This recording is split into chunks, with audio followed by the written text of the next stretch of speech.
Everyone, and welcome back to my channel. Today I'm going to be doing my July wrap-up. It's going to be a quick one because I didn't actually do much in July, like in the way of movies and books. Watched quite a lot of TV, but it's like the same things, there's not much to talk about. Anyway, so in terms of books, I am recording this in like the first week of August, and I finished a book yesterday, so I'm going to talk about it. It's technically August wrap-up material, but I don't care. So I'm just going to talk about it now.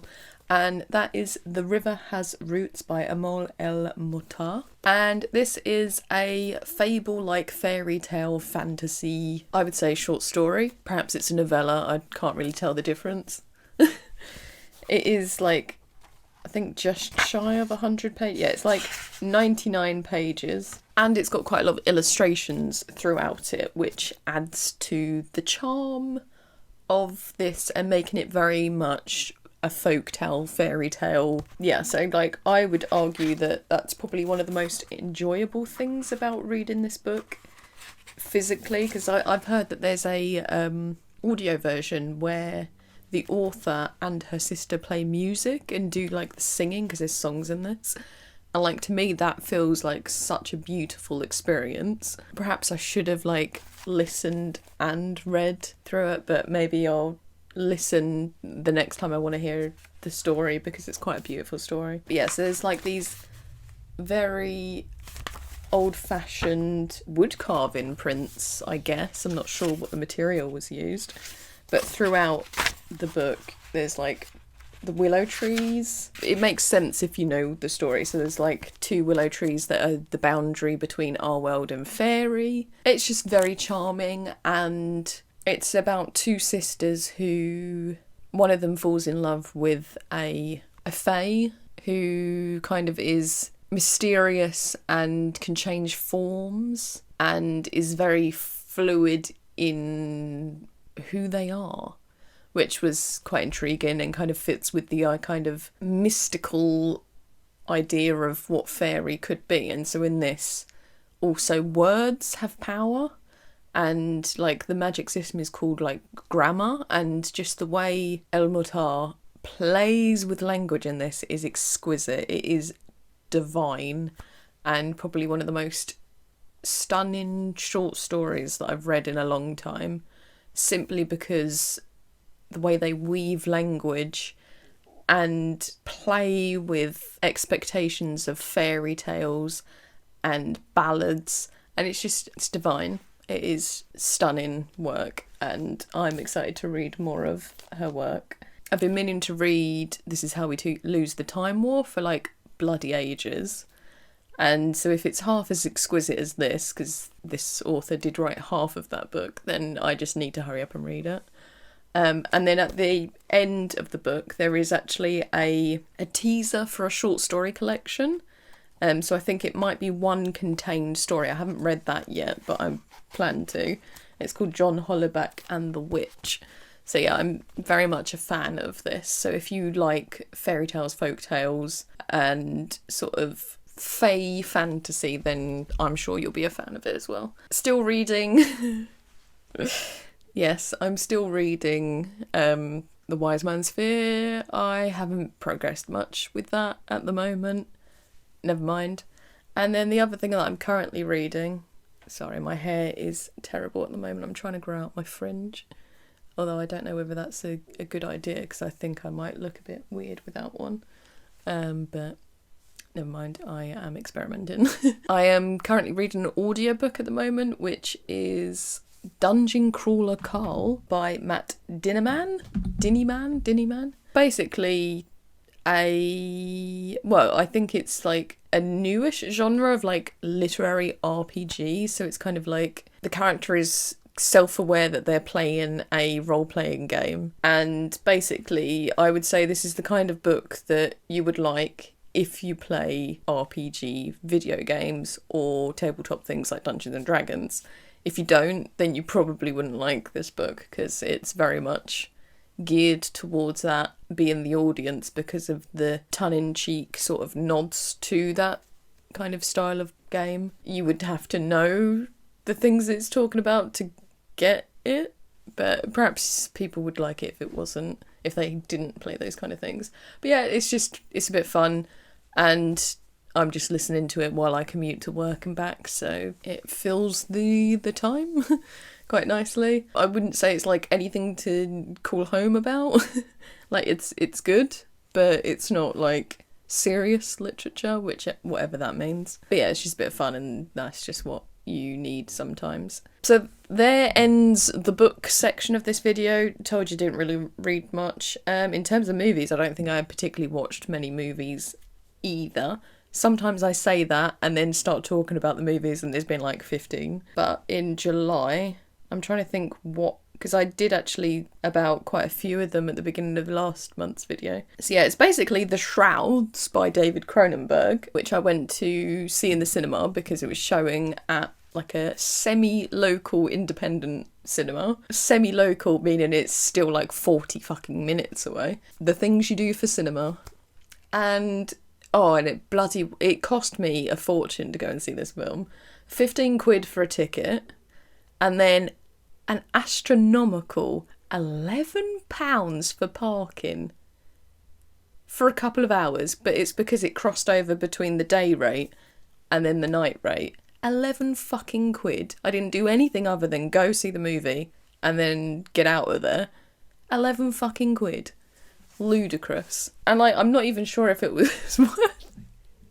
The film was just so fucking weird. I mean, yeah, it's David Cronenberg, and it was a film about the commodification of death and sort of the capitalism machine interfering with the privacy of a decaying corpse. So, of course, it was going to be weird, and it's also I don't know whether you could say it's a love letter, but it is very much David Cronenberg working through the grief of losing his wife, who I believe he was with for many, many, many years. And so, like, the loss of a soulmate, and then just making art out of it that's a bit fucking creepy is just so Cronenberg. But yeah, no, the film is weird, man. Like, absolutely strange. And, like, there's dreamlike elements to it, and, like, sometimes it's obvious, and then sometimes it's like, oh, okay, well, okay, shit, we're in the dream. And they're just bizarre. There's, like, a very weird use of nudity in this film as well. Like, in the dreamscapes, the women are nude. And yeah, it's just, I don't know, it's very strange, and I still haven't got to grips with it, and I feel like it's the kind of film that you'd need to watch again to kind of unpick it more, because for the first time you're just like letting it wash over you and you're not necessarily looking at clues and hints. There's like a whole subplot of a conspiracy theory in it as well that never gets fucking solved, which I did listen to some like podcasts where David Cronenberg was talking about the movie and the fact that he was actually going to make this into a TV show for Netflix, but they didn't go with it. And basically the premise of the TV show was going to be this guy with his company, which is basically cameras that watch dead people die. Not dead people die, but dead people decaying in their graves, which is morbid as fuck. And the idea behind the TV show is this dude was going to try and like release this tech in loads of different countries, and like each episode of a season would follow him trying to set up the company in a particular country. But it didn't get turned into a TV show for whatever reason, probably too expensive, too weird, very niche kind of audience. And so then it became a movie. And yeah, it's just odd. And I don't really know what else to say other than it cost me a fucking fortune to go and see it, and I don't even know whether I enjoyed it. Yeah, it's strange. In terms of like who's in it, like the core performances were of Vincent Cassel, Diane Kruger, Guy Pearce, and Sandrine Holt. And like the performances were good. It's just I don't know. Sometimes like Cronenberg like hits and it's like, damn, that's fucking great cinema, and there's sometimes it's just like a complete misfire, and I think this film might be halfway between being a hit and an absolute fucking miss. So like it's just kind of like, yeah, okay, it happened. I don't know, maybe I'll watch it again and have more succinct thoughts about it. I'm not too sure. It's also like been over a month since I've seen it, so forgive me for not being like on the ball completely. And then the next film I saw was Superman, which I vowed that I was done with superheroes after watching the abomination that is the Ant-Man and the Wasp, and thinking, what the fuck has cinema come to when this is being shown to the masses? And so I kind of stopped watching superheroes, very much stopped watching Marvel, didn't catch up with any of the TV shows, any of the movies, and then Superman came along and I saw the trailer and I was like, oh my god. One, it's got crypto in it. Fucking dogs are beautiful, cute, and it just looks like a menace to society. Other one, Superman's really cute, and it looked hopeful and colourful and bright and just everything that we need right now in the world. And then let me tell you, watching that movie was just pure cinematic joy. I loved every moment of it. I don't care if it's just cinema, fucking popcorn cinema. I don't care. I loved it. I thought it was brilliant. Everything about it just brought me immense joy. The political discourse in it was fucking beautiful, and I love that. I know a lot of people were like quite mad, but Superman is woke as fuck, bro. And we love it. James Gunn, you genius. Thank you so much for a pure, unadulterated fun movie. And I can't wait to see what they do next with Superman, because holy shit, the other Superman movies with Henry Cavill, bullshit. So I am so glad that Superman is saving fucking squirrels. Like, that moment in the movie where he saved a squirrel, I literally was just like, oh my god, this is so wholesome. Thank you. Saving squirrels. Love it. Love. I don't have anything particularly analytical to say about this movie because I turned my fucking brain off. Or I didn't turn it off. I just let it enjoy the movie. I cried several times in the movie. One where the kid is raising the flag in the middle of the war zone. Holy shit. Just tears were streaming. And then at the end, spoiler alert, when he's watching the home videos of his family, who's not like his biological family, but his found family, and it just made me weep. Like being let down by your biological parents and then having these people take you in as their own and raise you so beautifully. Stunning. Love it. Made me cry so much. And I fucking loved the relationship between Lois and Superman / Clark Kent. I thought that was cute, and just how Lois was her own woman, but it wasn't too like girl boss, which becomes quite annoying in films when people can't write women right.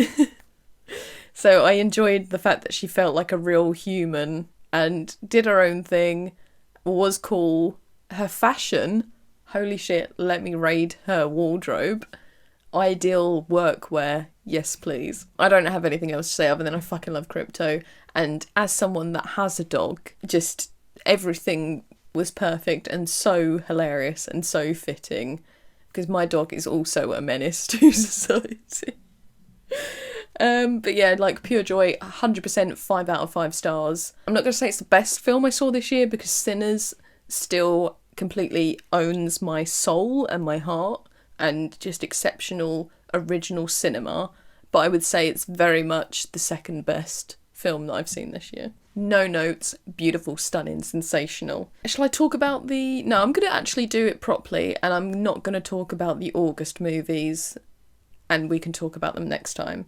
In terms of TV, pretty much the only thing I've watched in July, I think, is Star Trek. 2 different shows in Star Trek. Oh, and okay, and a little bit of Foundation, but I kind of want to talk about Foundation at the end of August. But yeah, so it's basically been Star Trek Discovery and Star Trek Strange New Worlds. So basically, Strange New Worlds started midway through of July, so I've started watching that. Love it. It has my heart. But I decided that I needed to watch Star Trek Discovery while I had my Paramount Plus subscription. So there's 5 seasons of that show, And basically July I've just been binge watching it. So I'm in season 3 and I actually really enjoy it. I know a lot of people for some reason have like said that the show's shit, but so far I've actually really enjoyed it. Like, I love Michael Burnham. I think she's a cool character. Yeah, like, it's not a perfect show, but I really enjoy it. I think Saru, fucking love him as well. It's just something about Star Trek and like the format of the show is normally like the old style ones. They were very episodic, so this is kind of more a serialized thing, and I enjoy that as well. And I think there's space for all kinds of things in Star Trek. Not that I'm like a die-hard fan. Like, I really enjoy it, but I'm obviously not as die-hard as some people. But maybe that's the point. You don't need to be gatekeepy and be like, oh, this isn't good. And like, sometimes, I don't know whether it's just me being me, but like, why don't people like Discovery? Is it because it's got a black woman in a lead? Is that why? I don't know whether I'm going to piss people off by saying that, but it makes you wonder. So yeah, I've really enjoyed it so far. The only thing I don't like about the show, apart from some of the like clunky storylines, is the uniforms. Why are they wearing cheap looking tracksuits basically? Yikes, it's not a look. So I'm hoping, because spoiler alert, at the end of season 2 they jump forward to the 31st century. I'm hoping we lose those tracksuits. They are absolutely ugly and just look so cheap and horrid. But yeah, like, really enjoying it. Basically, yeah, July has been a bit of a Star Trek fest, and that's why I've not really done anything else.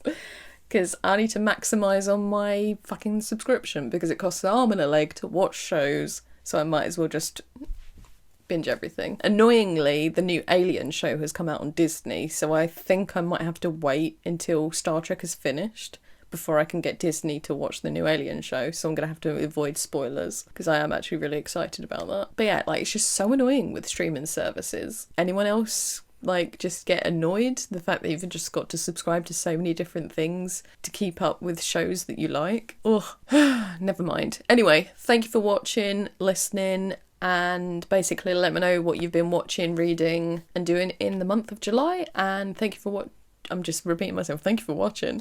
Yeah, thank you for watching, and bye-bye. See you later.